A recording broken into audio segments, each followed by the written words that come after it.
the labyrinthine twists and turns of media perception and projection, where the mere flicker of an eyebrow, a fleeting glance, can set off alarm bells ringing in the minds of the internet's most astute and attuned.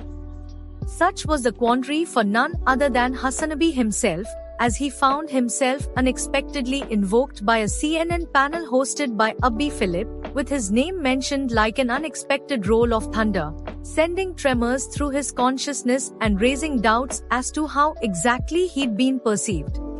Out in the whole story on Sunday with Hassan Piker, who is one of the biggest Twitch streamers. This worried me a little bit. Abby Phillips's look changed dramatically when he mentioned me, and that scares me a little bit. I'll admit. I saw this last night while playing Wukong. You guys probably missed it, but like the vibes changed dramatically when he brought my name up, and it scares me a little bit. And you mentioned the creators at the DNC were actually hanging out in the whole story on Sunday with Hassan Piker, who is one of the biggest Twitch streamers, video game streaming platform for people who don't know what Twitch is, but it is where a lot of political discussion is happening. It's where a lot of Gen Z is getting their political discussion. And what we're focusing on in this documentary, this hour on Sunday, is we're really looking at disillusioned. Maybe she watches your thirst talks. That's her face change. No, dude, what the fuck wrong with you? Y'all are. I don't know if I'm reading too much into this, but it felt like her expression changed. She was like smiling, and then she just.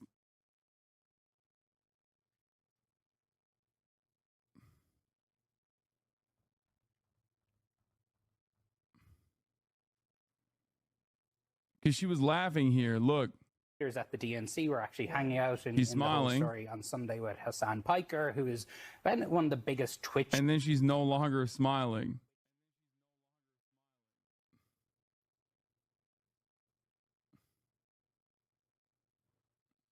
Stop saying stupid if you like their Insta post, or she watches your thirst traps or whatever.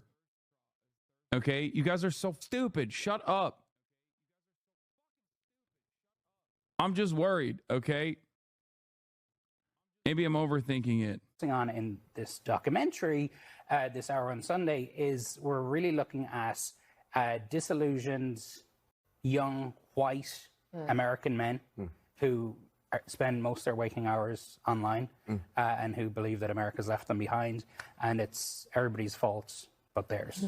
And there's such an interesting crossover ideologically now with people in conspiracy land. That's happening all over the place. Watch Donnie's Hour Sunday night at 8 p.m. Eastern. Let's say that. And you mentioned the.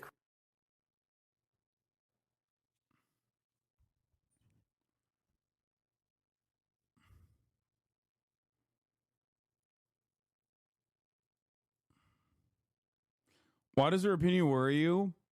I hope that no one at CNN knows who I am.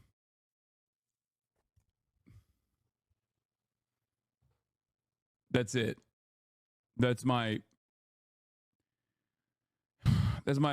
position on the matter.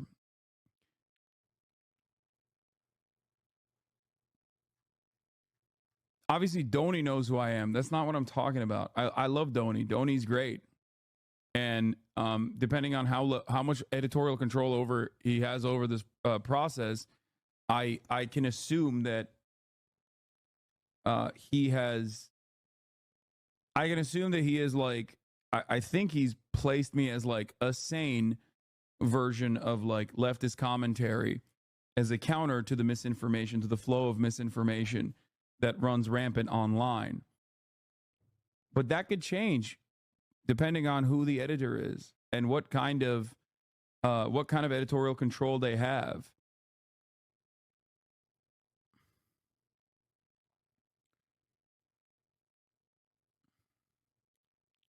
A single facial expression had Hasan speculating like Sherlock Holmes examining a mystery, dissecting each frame, each flicker, wondering if he had just felt the cold shoulder of mainstream disapproval.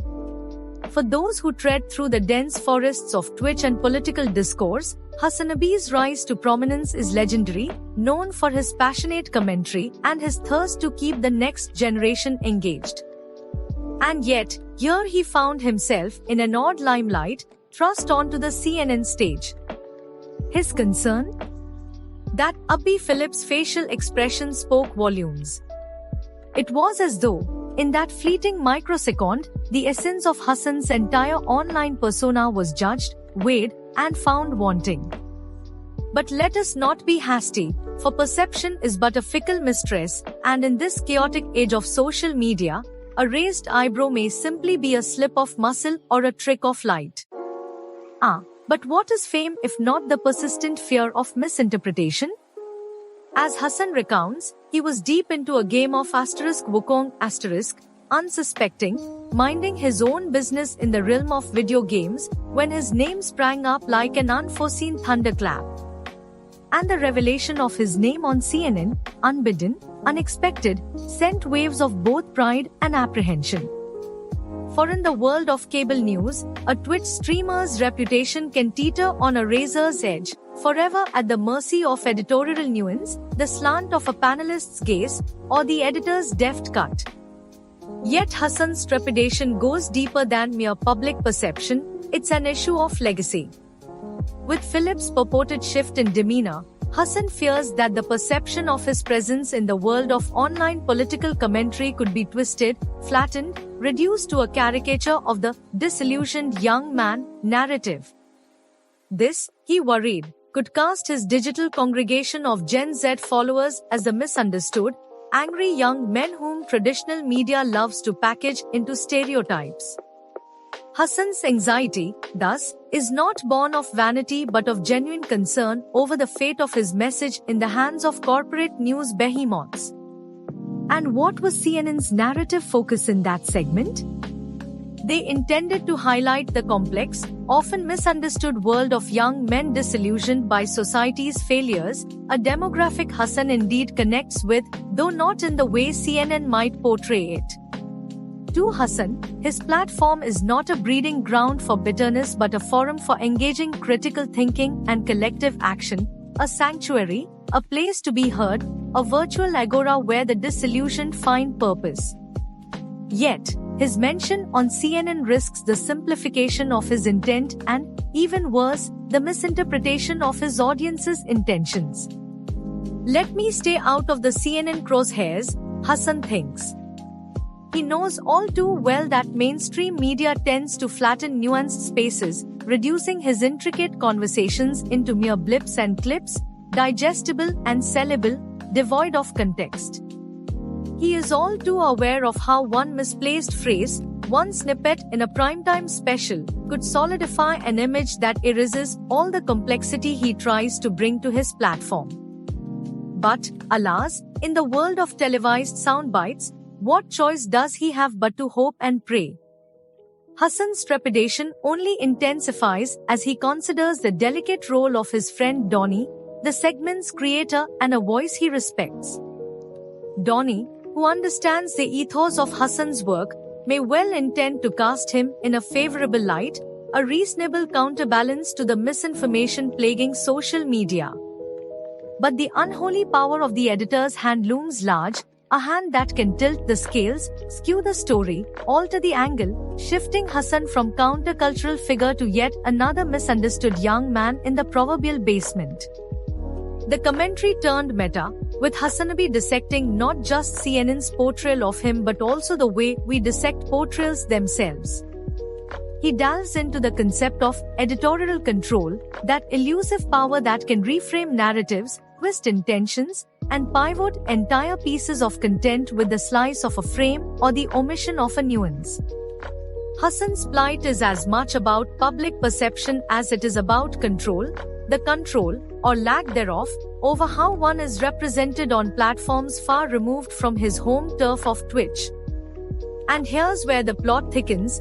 Even as Hasan worries over Phillip's possible disdain, his chat fans fuel the flames of speculation, jokingly suggesting that perhaps Abi secretly watches his thirst traps. Hasan brushes this off with a laugh, but the playful banter underscores the paradox of online fame. On the one hand, he's being reduced to a caricature on CNN, on the other, his fans cast him as a heartthrob. His existence is split between contradictory public images, none of which he fully controls. For Hasan, this moment serves as a reminder of the disconnect between Twitch culture and mainstream media. He's no stranger to controversy, but he's accustomed to engaging with critics in real time, to rebutting arguments directly, to facing his detractors in an environment he can manage. But now he's at the mercy of a media giant that can package, reframe, and reinterpret him in ways he may not even recognize.